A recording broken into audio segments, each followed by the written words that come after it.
নমস্কার বন্ধুরা, আমার চ্যানেলে সবাইকে জানাই স্বাগত। আজকে আমাদের কাছে দেখুন একটা ড্রিল মেশিন এসেছে।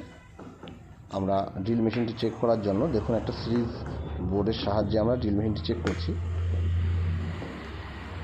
আপনারা দেখতে পাচ্ছেন ড্রিল মেশিনটি চলছে, ভেতরে অতিরিক্ত ফায়ারিং হচ্ছে। এর থেকে আমরা বুঝতে পারলাম যে আর্মেচারটা খারাপ হয়ে গেছে। তো দেখুন আর্মেচারটা আমরা চেঞ্জ করার জন্য প্রথমে ড্রিল মেশিনটি খুলে নিচ্ছি। একটা স্ক্রুড্রাইভারের সাহায্যে আমরা যে নাটগুলি আছে নাটগুলি খুলে নিচ্ছি। আমাদের চ্যানেলে যারা ভিডিও দেখছেন তাদের উদ্দেশ্যে বলছি, অবশ্যই আমাদের চ্যানেলটি সাবস্ক্রাইব করে বেল আইকনটি প্রেস করে আমাদের সঙ্গে থাকবেন আমাদের নিত্য নতুন ভিডিও দেখবার জন্য। আমাদের ভিডিওটি বুঝতে যদি কারোর কোথাও সমস্যা হয় আপনারা কমেন্ট করতে পারেন। আমরা চেষ্টা করব আপনাদের প্রশ্নের যথাযথ উত্তর দেওয়ার এবং সঠিকভাবে জিনিসটি বুঝিয়ে দিতে। দেখুন আমরা প্রথমে পিছন সাইডটা খুলে নিয়েছি। খুলে নেওয়ার পর এবারে আমরা সামনের সাইড খুলছি। সামনের সাইড খোলার জন্য দেখুন সামনে যে স্ক্রুগুলো রয়েছে, 3টে স্ক্রু রয়েছে।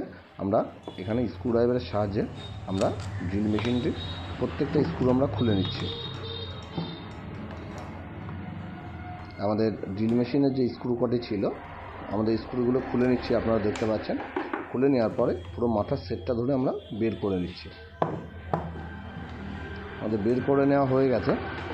এরপরে দেখুন যে ক্যাপটি আছে আমরা ক্যাপটি খুলে নিলাম।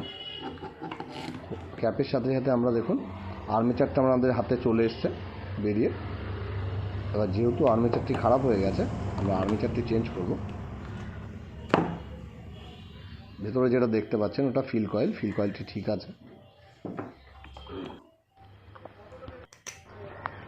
দেখুন আমরা আর্মেচারটা বের করে নিয়েছি। এরপর আমরা যে পুরনো যে আর্মেচার রয়েছে পুরনো আর্মেচারটা থেকে আমরা বিয়ারিং দুটি খুলে নিচ্ছি। বিয়ারিং দুটি খোলার জন্য আমরা এখানে পুলার ব্যবহার করছি। পুলারের সাহায্যে আমরা দুটো বিয়ারিং খুলে নিচ্ছি।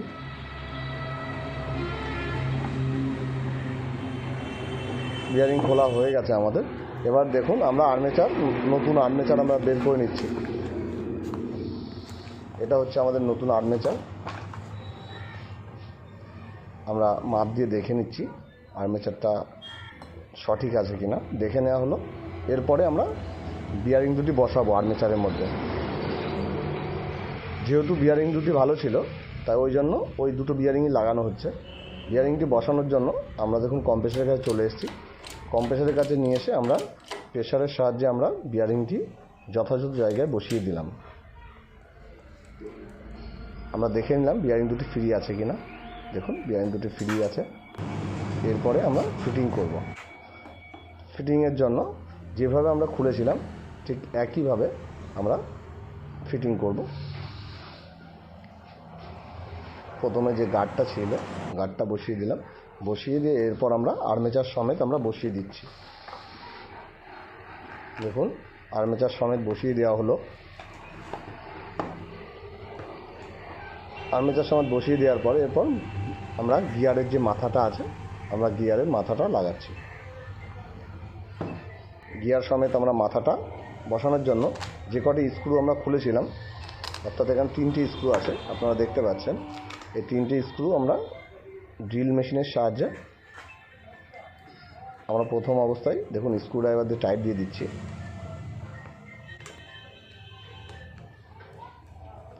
তিনটে স্ক্রুই আমরা স্ক্রুড্রাইভারের সাহায্যে আমরা এখানে টাইট দিয়ে দিচ্ছি। আমরা ড্রিল মেশিনটাকে উল্টে নিলাম। উল্টে নিয়ে এই সাইডের স্ক্রু যেটা আছে এই স্ক্রুটাকে আমরা যথাযথভাবে টাইট দিয়ে দিচ্ছি। টাইট দেওয়া হয়ে গেছে আমরা। এরপরে আমরা দেখুন কার্বনটাকে আমরা যথাযথ জায়গায় বসিয়ে লাগিয়ে দিচ্ছি। একটা কার্বন আমাদের লাগানো হয়ে গেছে। এরপর আরেকটা কার্বনের হোল্ডারের মধ্যে চেপে ধরে আমরা ওই দুপাশের কার্বনটাকে আমরা বসিয়ে দিলাম। বসিয়ে দিয়ে এরপর পিছনে যে হ্যান্ডেল সেট আছে হ্যান্ডেল সেটটাকে আমরা বসিয়ে দিয়েছি। বসানো হয়ে গেছে আমাদের। এরপর যে কটি স্ক্রু আমরা খুলেছিলাম সেই কটি স্ক্রু আমরা এখানে প্রথম অবস্থায় বসিয়ে নিলাম। বসিয়ে নিয়ে এরপর দেখুন আমরা স্ক্রুড্রাইভারের সাহায্যে আমরা নাটগুলোকে টাইট দিয়ে দিচ্ছি। আমাদের দেখুন প্রত্যেকটা স্ক্রু আমরা যথাযথভাবে টাইট দিয়ে দিচ্ছি। টাইট দেওয়া হয়ে গেছে। এরপর আমরা সিরিজ বোর্ডের সাহায্যে কানেক্ট করে আমরা মেশিনটি চালাচ্ছি।